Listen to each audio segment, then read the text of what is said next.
Namaste to all the viewers of my channel. Welcome back. As all of you know, we are into this Hatha Yoga series. I am taking you asana by asana into the standing asana series. Today we will be practicing Ardha Kati Chakrasana, the side bend pose. Okay. Just before we start off with the practice, if you have still not subscribed to the channel, please subscribe to my channel and hit the bell icon for getting the further notifications. So without any delay, we'll just start off with our asana practice, Ardha Kati Chakrasana. So let's come into standing position. Stand to Tadasana, keeping your fingers spread well, pressing your foot down, engaging your quads, gently tightening the pelvis and squeezing your hips down, bringing your hands beside the body. The foot can be a little lesser than hip distance. Try to feel the weight on both the sides of your foot equally. Then raise your right arm. Inhale to turn the shoulder and lift the right arm up alongside the ear. As you start inhaling and exhaling, slowly start lifting the right side of the ribs and gradually bending into the left side. Make sure you are sharing equal weight onto both the foot. Try to stay here for about 5 seconds.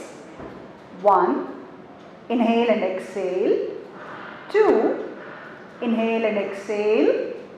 3, 4 and 5.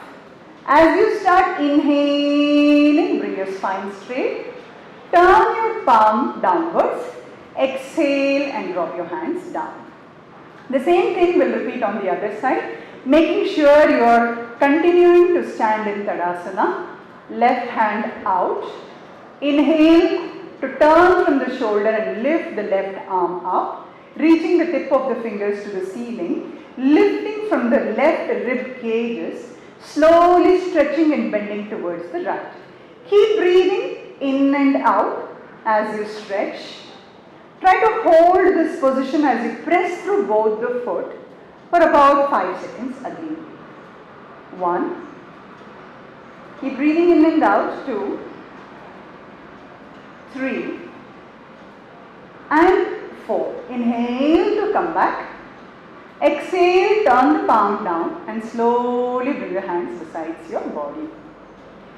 A few things what you have to note in this practice is when you stand and when you bend towards one side, make sure you always share equal weight onto both the foot.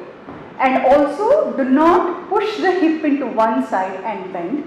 This will not give you stretch and it will also compress the other side. So do not push the hip. Try to keep your hips stable and then only bend so that you have nice lift on the sides of your body. This is one thing you have to note. Also, when you bend towards the sides, do not push the hips back. Keep it lengthened downwards, pulling the belly, lifting the chest and keep stretching as far as you are able to maintain the posture. So these are the two things you have to note here. One more thing is, when you raise your hand, don't pull your shoulder into the neck, this will compress the neck.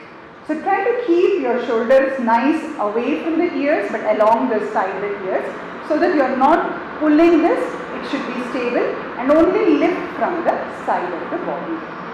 The same practice, if you want to get a proper alignment, can be done standing against the wall, squeezing your hips down and then raising the arms so that you are making sure you are not bending forward and you are stretching from the wall. Having the wall as the reference, you are trying to inhale and exhale to stretch down. Try to breathe in to come back. Turn the palm, drop the palm down. Take the hand on the left side. Make sure your whole back is touching to the wall. Squeezing the hips down, you stretch gradually into your right side without pushing the hip. Inhale to come up, exhale to drop your arms from the sides. This practice as a beginner you can take in this way.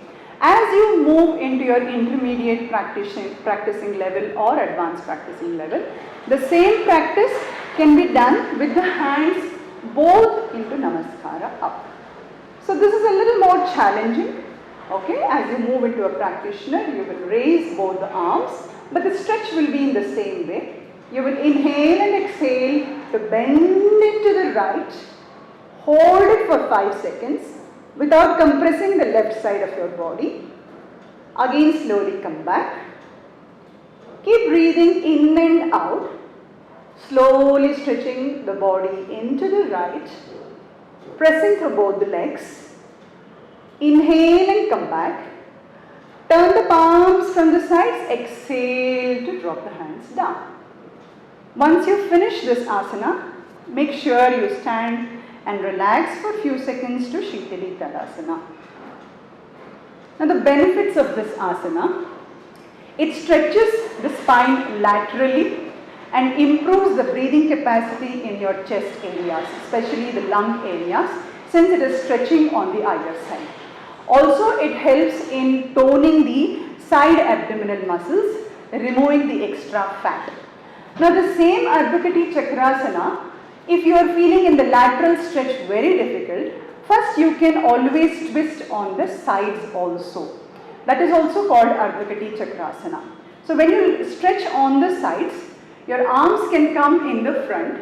You have to keep your hips squared and try to stretch from your waist.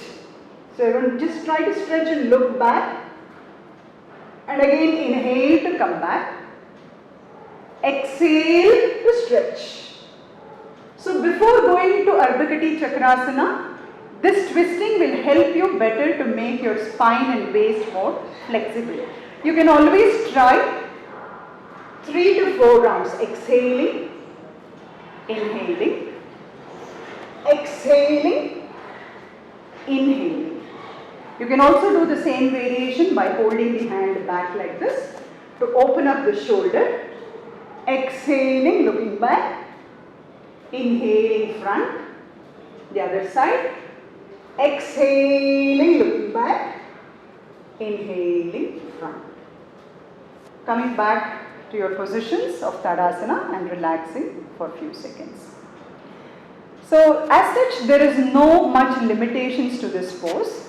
But if as a beginner you must always take it very progressively, very gradually, whenever you feel you are creating much heaviness in your breath, always come back, relax and again go to the pose step by step. So I hope I have explained this pose to you, Ardha Kati Chakrasana. Please look into the description box if you need further details. Thank you and keep practicing.